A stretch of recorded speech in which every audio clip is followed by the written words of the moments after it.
ಎಲ್ರಿಗೂ ಇದು ಒಂದು ಹೆಲ್ತ್ಗೆ ಸಂಬಂಧಪಟ್ಟಿರೋ ಔಷಧಿ ತರ ಔಷಧಿ ಅಲ್ಲ.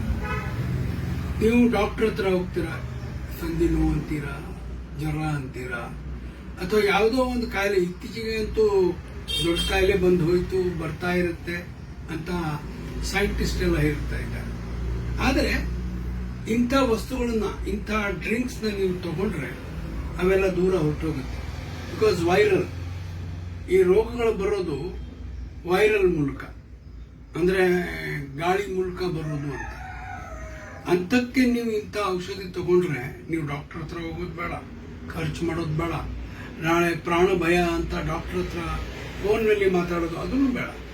ಇದು ಒಂದ್ಸಲ ತಗೊಂಡ್ರೆ ಸಾಕು ಅಂತ ಮೇಡಮ್ ಹೇಳಿದ್ದಾರೆ.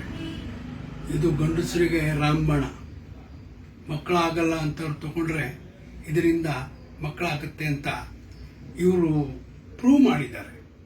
ಈಗ ಈ ಏಜ್ಗೆ ನನಗೇನು ಬೇಡ, ಬಟ್ ಯಾರಿಗೆ ಏಜ್ ಇದೆ ಅಂತ ಅವರು ಪ್ರಯತ್ನ ಪಟ್ಟರೆ, ಯಾಕಂದರೆ ಈ ವೈರಲ್ ಕಾಯಿಲೆಯಿಂದ ಮನುಷ್ಯನಿಗೆ ಮಕ್ಕಳಾಗೋದು ಕಮ್ಮಿ ಆಗಿದೆ, ಏನೇನೋ ಒಂದು ವ್ಯಾಧಿಗಳು ಬಂದಿದ್ದೇವೆ. ಇವೆಲ್ಲ ವ್ಯಾಧಿಗೆ ಪ್ರತಿ ಸಲ ನೀವು ಡಾಕ್ಟರ್ ಹತ್ರ ಹೋದರೆ ಸಾವಿರಾರು ರೂಪಾಯಿ ಖರ್ಚು ಮಾಡಿದರೂ ಕೂಡ ಉಪಯೋಗ ಆಗಲ್ಲ. ಆದರೆ ಇಂಥ ಔಷಧಿಯಿಂದ ಉಪಯೋಗ ಆಗತ್ತೆ ಅಂತ ಪ್ರೂವ್ ಮಾಡಿದ್ದಾರೆ. ನಾನು ಇವತ್ತು ಅವರು ಒಂದು ಬಾಟಲ್ ಕೊಟ್ಟರು, ನಾನು ಒಂದು ಬಾಟಲ್ ತಗೊಂಡು ಹೋಗ್ತಾ ಇದ್ದೀನಿ. ಯಾಕಂದರೆ ವಯಸ್ಸಾಗ್ತಾ ಆಗ್ತಾ ಕಾಯಿಲೆಗಳು ಜಾಸ್ತಿ, ಹೇಳದೆ ಕೇಳದೆ ಬರ್ತವೆ. ನಾವು ಅದನ್ನು ಕಾಯೋದೇ ಬೇಡ, ಅದೇ ಬಂದ್ಬಿಡುತ್ತೆ. ಆ ವೈರಲ್ನಿಂದ ಬಚಾವ್ ಆಗಬೇಕು ಅಂದರೆ ನೀವು ಆಸ್ಪತ್ರೆಗೆ ಸೇರ್ತೀರ, ಆಸ್ಪತ್ರೆಯವ್ರು ಹೇಳ್ತಾರೆ ಬೆಡ್ ಇಲ್ಲ, ರೆಡ್ ಇಲ್ಲ, ಏನಿಲ್ಲ ಸರ್, ದಯವಿಟ್ಟು ಹೋಗಿ ಅಂತ. ಮನುಷ್ಯ ಅರ್ಧ ಅಲ್ಲೇ ಸತ್ತು ಹೋಗ್ತಾನೆ. ಇವೆಲ್ಲ ಬೇಡ. ಇಂಥ ಮೇಡಮ್ ಹತ್ರ ಬಂದ್ಬಿಟ್ಟು ಒಂದು ಬಾಟಲ್ ತಗೊಳ್ಳಿ. ನೀವೇ ಹೇಳ್ತೀರಾ, ಸಿಕ್ಕಿದವರಿಗೆ ರಸ್ತೆಯಲ್ಲಿ ಪಬ್ಲಿಸಿಟಿ ಮಾಡಿಬಿಡ್ತೀರ, ನಿಂತ್ಕೊಂಡು ಬನ್ರಿ, ಯಾವ ಕಾಯಿಲೆ ಇದೆ ಬನ್ನಿ ಇಲ್ಲಿ ಹೋಗಿ ಕಾಯಿಲೆಗೆ ಈ ಔಷಧಿ ತಗೊಳ್ಳಿ. ಇಂಥ ಔಷಧಿಯಿಂದ ನೀವು ಪುಣ್ಯ ಕಟ್ಕೋತೀರಾ ಅಂತ ಹೇಳ್ತೀನಿ. ನಾನು ಪುಣ್ಯ ಕಟ್ಕೋತಾ ಇದ್ದೀನಿ.